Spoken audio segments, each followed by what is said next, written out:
Welcome to another episode of the Balancing Hormones Naturally podcast, where we offer actions and steps you can take today to start balancing your hormones naturally.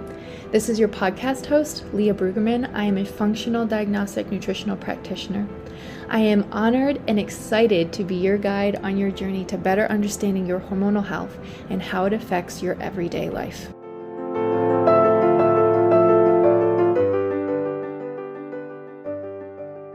Hey ladies, welcome back to another episode. I have an amazing guest for you. This is Dr. Heather Finley, and we're going to talk about gut health, which I'm so excited about because I think every person that joins like the Facebook group or is in my DMs, you always have a question about bloating, like always. So we will dive into that, but I would love for you to share a little bit about where you are now. What started it all?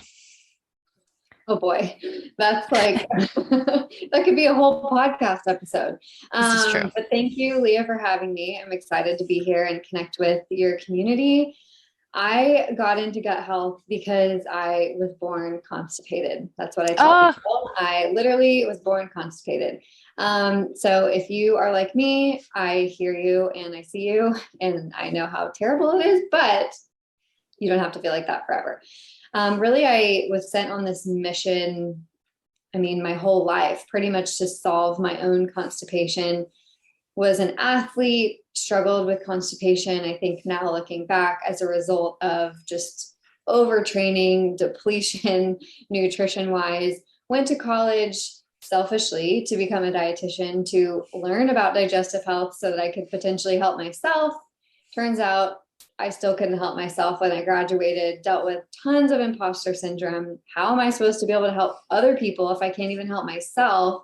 So then it kind of went down this rabbit hole of functional medicine and really started to put the pieces together. Okay, it wasn't just what I was eating that was causing my constipation and my bloating. It was my lifestyle. It was my mindset. It was how I was eating. It was all these different things.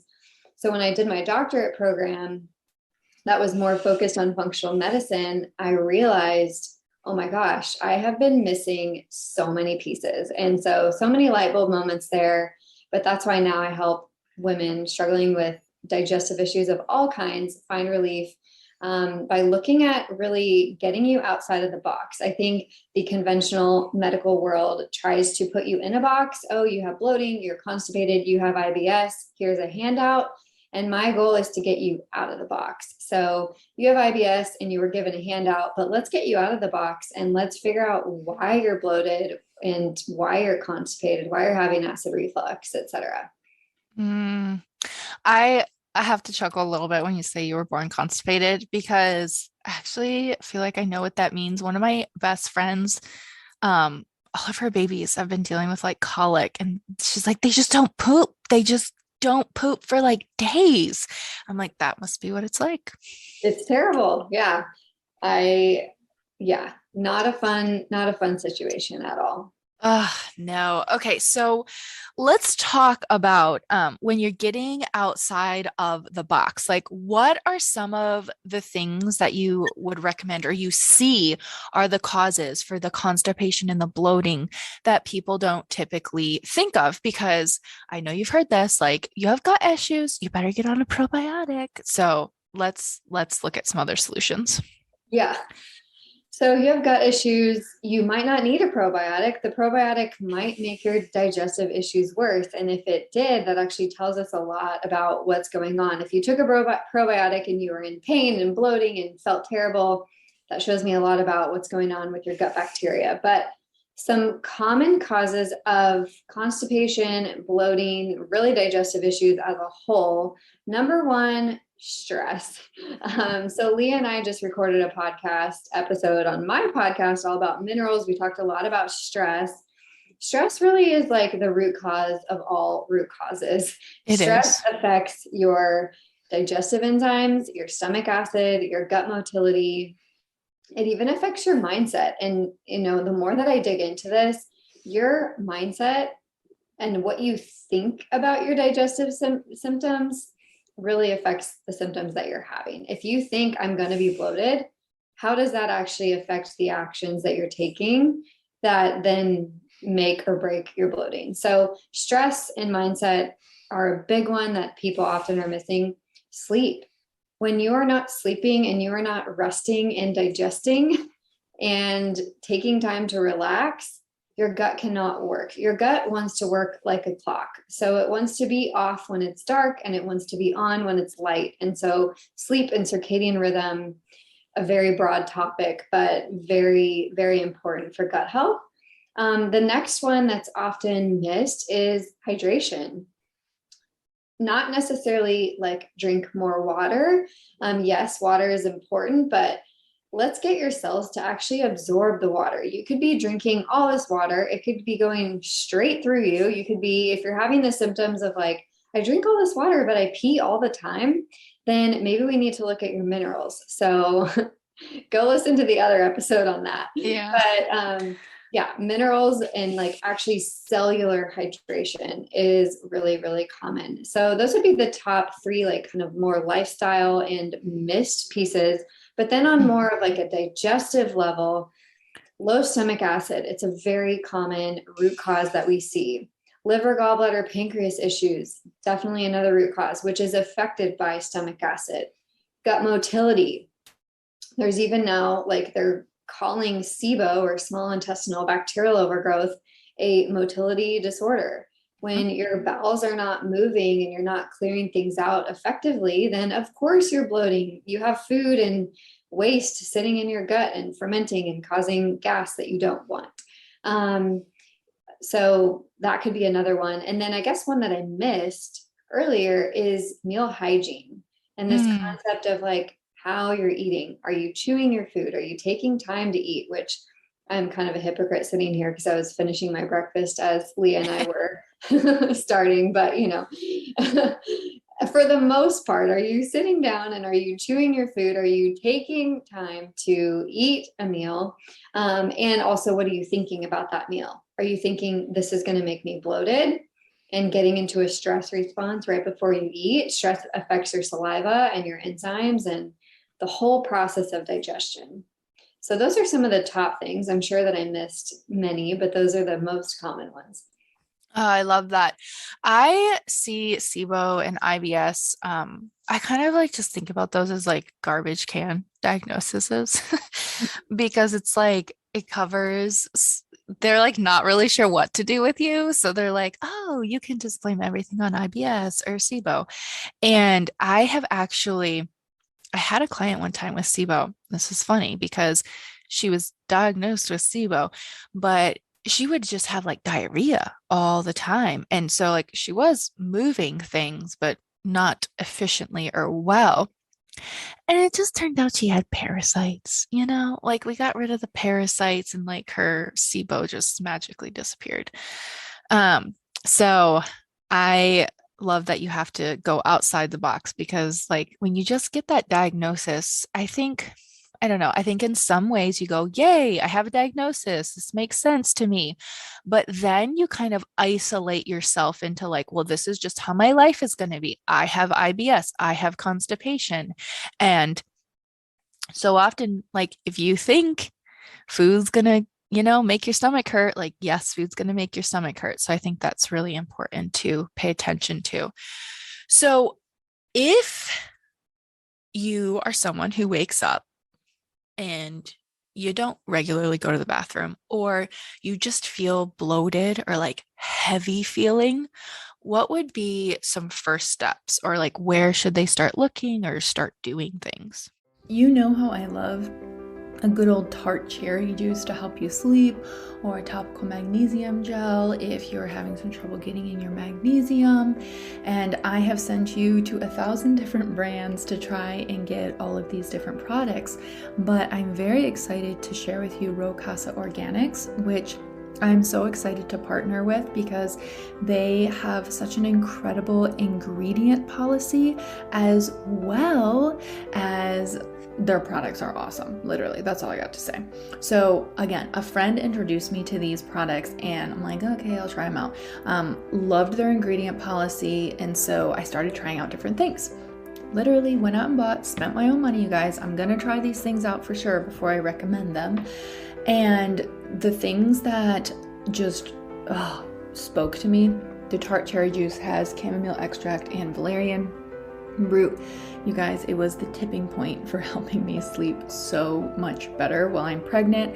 I even give a teaspoon of it to Landon, and he's sleeping so much better. So we all know the troubles we've had with Landon sleeping.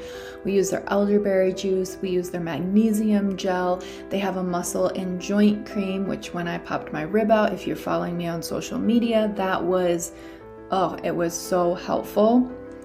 So they have a tiger salve, which is using the plant-based bakuchiol to help with stretch marks. You can use this while you are pregnant.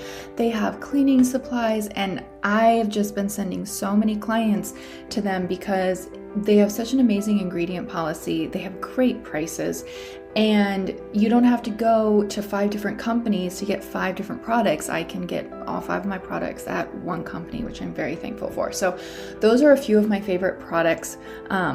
I swear by that tart cherry juice, you guys.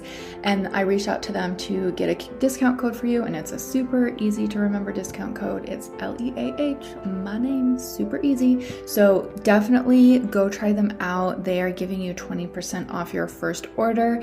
You will not regret it. Literally, if the only thing you get is the tart cherry juice, you will love me forever.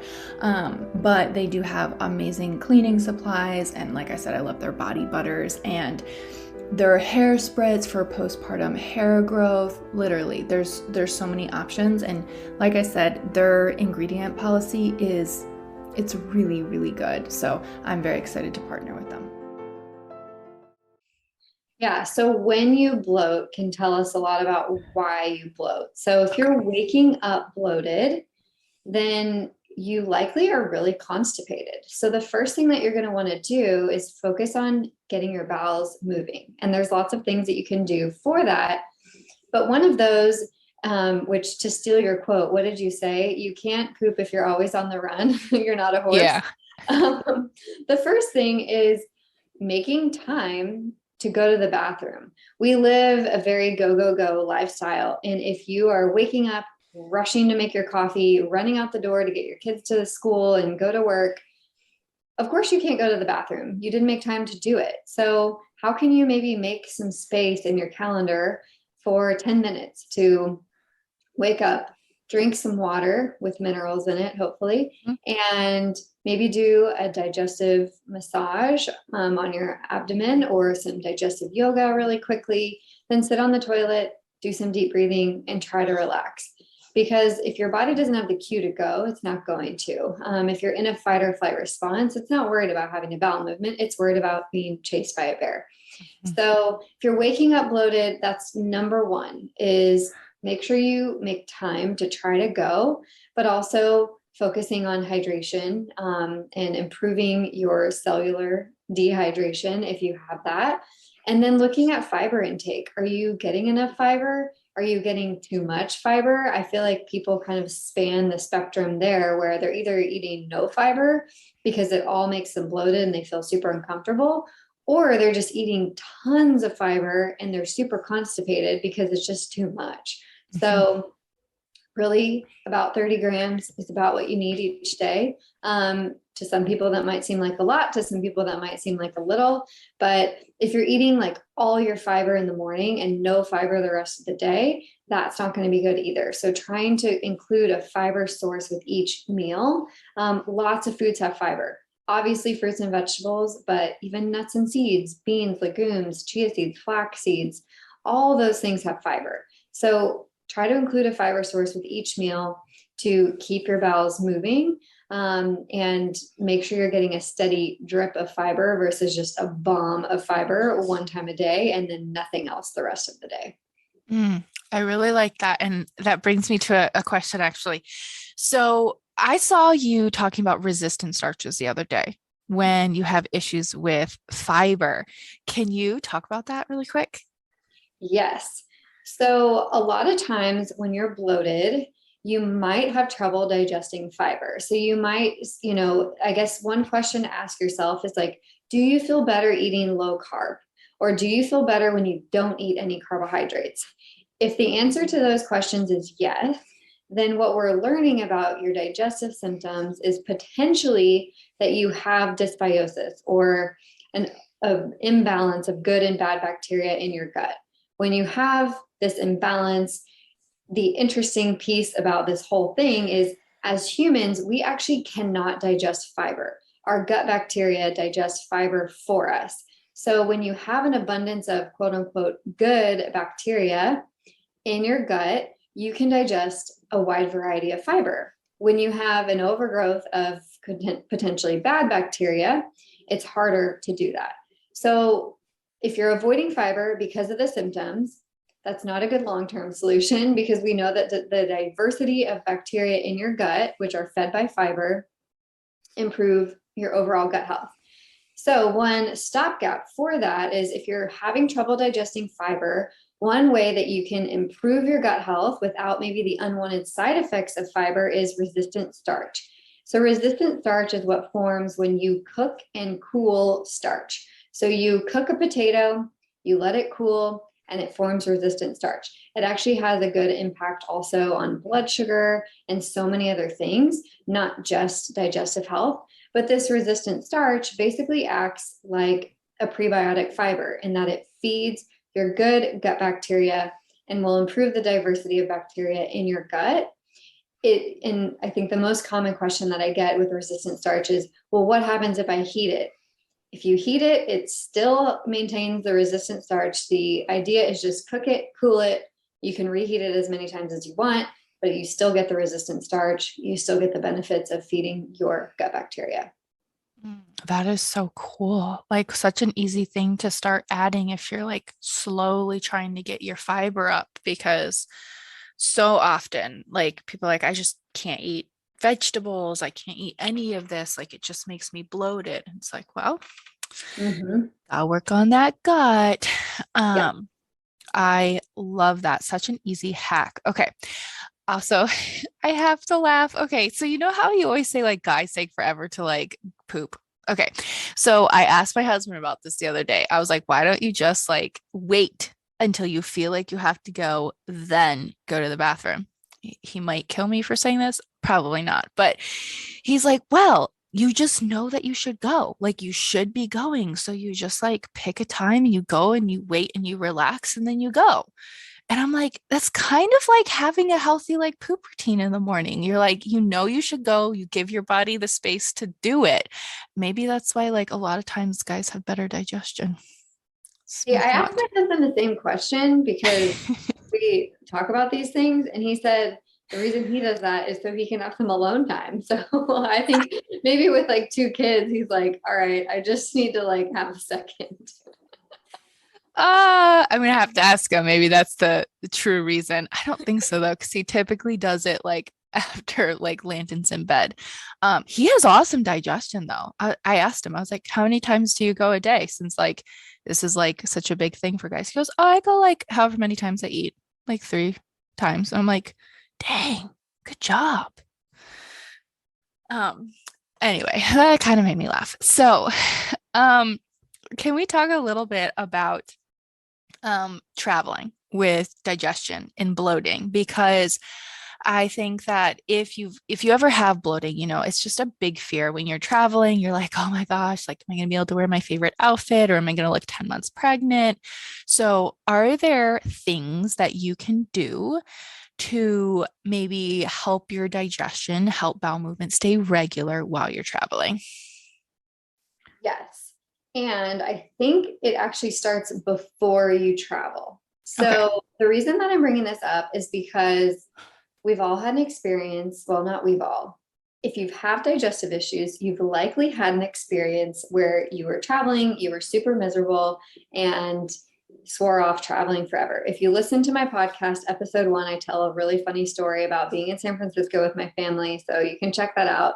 I won't share that again here, but it really starts with what you think about travel. So if Okay. you think that you've always been bloated while traveling, or that you're always going to have digestive symptoms while you travel, then that's all your nervous system knows. It only knows that travel is terrible and that I'm Yep. going to be bloated and constipated. So some of this comes down to how you're going to expose your nervous system to the experience that you're going to have. So thinking about going on this beach trip with your family, thinking about sitting on the beach in your bathing suit and not being bloated, thinking about building a sandcastle with your kids and enjoying the experience versus thinking about your stomach, and replaying that scenario over and over and over in your mind till it feels real. Because then when you actually get on the beach and you are building a sandcastle with your kid, your nervous system is already primed for that experience. We have had so many clients do this. And one of the stories that I share often is about a client who went on her honeymoon and she was so nervous about it. And we had her just play this experience in her head before it actually happened. And she thought we were crazy. And she came back and she was like, okay, that actually was really helpful. Like, beyond all the things you told me to bring and like travel hacks, I needed to go in with a positive mindset. So that's tip number one. But then on more of the practical, like what can you do side of things, one of the things that is really helpful that I see as a big trigger with travel is dehydration. You're maybe not near water as much as you normally are. So bring a water bottle, bring some electrolytes with you, try to fill up that water bottle and take it with you everywhere you go. People might think you're crazy. I always get made fun of for having my water bottle with me, but it literally makes such a difference if you are hydrated, especially if you tend to drink more alcohol whenever you are traveling. You need to focus on hydration as well. And also if you're more active, if you're walking or you're at the beach, you're probably going to be more dehydrated. So bring a reusable water bottle with you and electrolytes. Just a quick break to remind you that if you are not already seed cycling with us, you should be seed cycling with us. The benefits of seed cycling are amazing. They contain so many nutrients that are necessary for hormonal balance, including zinc, manganese, vitamin E, all of the good things, amazing for egg quality. And while seed cycling is not the end picture, like that's not all that you'll have to do to maybe achieve the things that you're looking for in your health, you guys, it is the easiest thing that you can do. So 1 tablespoon of pumpkin and 1 tablespoon of flax seeds from your period to ovulation, and then switch to sesame and sunflower. So that is 1 tablespoon of each of those seeds every single day. You want to be buying whole, organic, and then grind them before you eat them. The reason why you don't want to buy ground is that they go rancid within a couple weeks. So unless you know where your seeds are coming from, how long they were sitting on the shelf, they're probably rancid by the time you get them, okay? So start seed cycling with us. And as always, if you want to make this even simpler for yourself, that is where Funk It Wellness seeds can literally change your life. They are organic, they are certified B Corp, all of their seeds are they get them from the best places, and you can get them shipped to your door. So it literally doesn't get any simpler than that. And it's a subscription. So literally Happy Hormone subscription box. I can sign up for that. Yes, please. So you can get yours shipped to your door. Right now, they're only in the US. So if you are outside of the US, I apologize. But if you are inside of the US, take advantage of the flash sale that they have going on.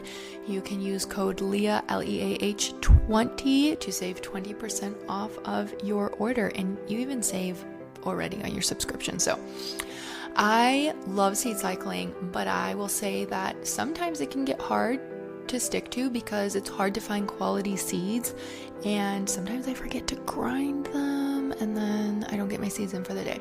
So Funk It Wellness makes it super simple. Literally, they're shipped right to my door. They grind them right before they ship them, so I know that they're not rancid. They have certified B Corp companies that they get their seeds from, so they're super high quality. They're organic, so yeah, I'm much more consistent with my seed cycling now, thanks to Funk It Wellness. Number 2 is fiber. That's what you want to be thinking about. You likely are not eating the same on vacation that you do at home. So how can you incorporate fiber into your food? Whether that means bringing some to-go travel sticks of fiber, like the regular girl sticks or the Heather's Tummy Fiber sticks, or like a bag of chia seeds, I don't know, to add to your oatmeal at the hotel or yogurt or whatever it is. bring some fiber sources with you. They're super shelf stable. They're not going to go bad, but that way you can focus on getting consistent fiber throughout the day. Also, making sure you're eating enough. I think sometimes on vacation, people are like on the go, they're like at the beach and, oh, well, we'll just eat snacks for lunch. And like they just might not be eating as much as they normally do on a day-to-day basis, or eating consistently enough. So bring snacks that preferably have a little bit of fiber, protein, carbohydrate, all the things, to help make sure that you're not going too long without eating, and keeping your blood sugar stable throughout the trip. And then on like a symptom relief standpoint, peppermint capsules can be really great. If you're struggling with bloating, you can get peppermint capsules, or you can bring like peppermint tea or ginger tea with you if you have access to hot water. You could even cold brew some tea in your hotel or at your Airbnb. Drinking ginger and peppermint tea can be great for digestive health. Peppermint more from like an antispasmodic, getting rid of gas standpoint, and then ginger more from a gut motility standpoint. It's going to get your gut to contract and move a little bit if you're really constipated. So those things can be super helpful. And then the last thing I would say is movement. So if you have the ability, try to get in some kind of movement each day, even if it's a 10-minute walk outside. Your gut needs movement to contract. So if you're sitting more than you normally are, or your routine is off, try to keep some semblance of a routine if possible, and include some level of movement, and that should help as well. I love those, especially the one about water, because often, a lot of women will say, hey, like I've been really constipated or my bowel movements are just not regular. I'm like, okay, how has your sleep been? How much water have you been drinking? They're like, well, I've just been getting in like less water than normal, but like it shouldn't make that drastic of a difference. It's like, actually it can. Sometimes your basics are just so important.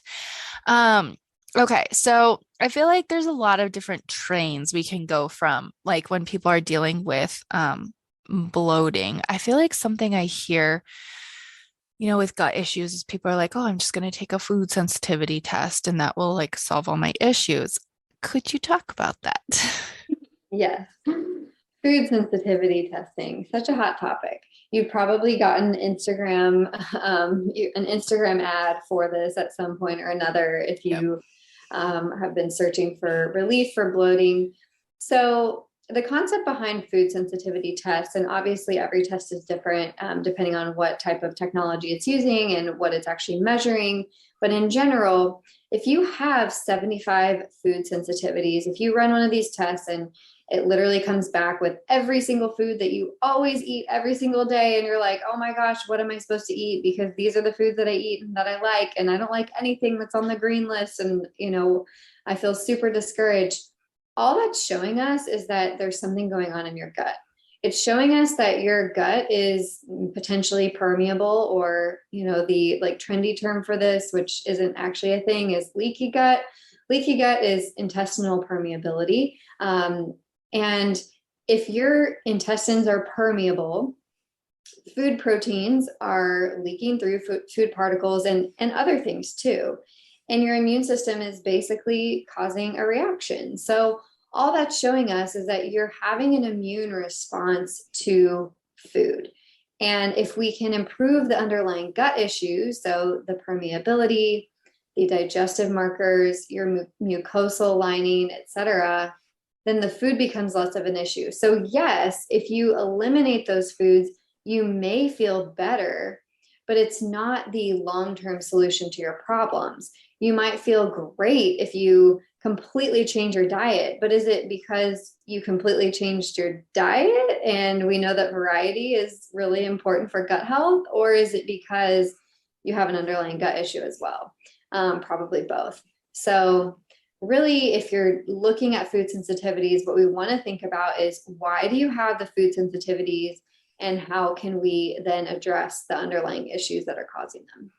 Yeah. And I say the same thing because when people will take out the food sensitivities or like it's always foods that you're commonly eating. It's because those are the ones you're reacting to because they're the ones you're eating. You'll start eating different foods, but if you don't change the root cause, you then start reacting to the new foods you're eating. And so then you're like, I can't eat anything, which is so important. So, okay, so many good nuggets here just on the basics. I feel like we overlook the basics all the time. Like, are you sleeping? Are you drinking enough water? Are you eating slowly? So, if you were just going to like pull out your golden globe, what would be some foods that you would recommend people eat daily to help support their gut health? So instead of daily, I'm going to talk about it weekly. Okay. So we know from research that the wider variety of foods that you can include in your diet, the more diversity you have in your gut. So really the biggest predictor of a healthy gut is the diversity of foods that you eat. Okay. And you might not be able to eat diverse amount of foods because of underlying gut issues, which means you need to address those. So really the goal is 30 plants a week. So you're probably thinking like, gosh, that's a lot of fruits and vegetables. But plants are not just fruits and vegetables. Plants are fruits, vegetables, nuts, seeds, legumes, whole grains. There's herbs, spices. Mhm. There's lots of things that are considered plants. So really it's easy. Like if you think about let's say you're making a pasta sauce. If you have tomatoes, but you maybe add some garlic in there, onions, mushrooms, shredded zucchini or carrots, like that's already 5 in one meal. Mhm. So doing that over a week is pretty easy. So if you think about what you can add to your diet versus what you can take away, that's the ultimate mindset shift for gut health. What can I add to improve gut health? But some of my favorite foods to include would be prebiotic fibers. Those are the fibers that specifically feed your gut bacteria. So things like asparagus and onions and bananas and oats. There's lots of different foods that contain prebiotic fibers. Another class of foods that I love is polyphenols. Polyphenols are plant compounds that also, similar to resistant starch, act like a prebiotic. These are like your dark red and purple foods, like your cherries and your blueberries, any kind of dark colored food that you can think of. Even like green tea is high in polyphenols. And then lastly, the one that we talked about earlier, resistant starch. So cooked and cooled starch, potatoes, rice, etc. Cooking and cooling starch and improving and in creating resistant starch is really helpful. So if you can think about each day, did I have a source of prebiotic? Did I have a polyphenol? Did I have a resistant starch? You're doing pretty good. Oh, I love that. That's actually not that complicated. I feel like when you can add spices in there, that helps. And also, if Teas. you want to be like super extra, fermented foods. So that would be like the Yeah. icing on the cake. So sauerkraut, kimchi, beet kvass, yogurt, cottage cheese, all the great fermented foods. I need to figure out how to like sauerkraut. I think that is one of the most disgusting foods out there. I love it.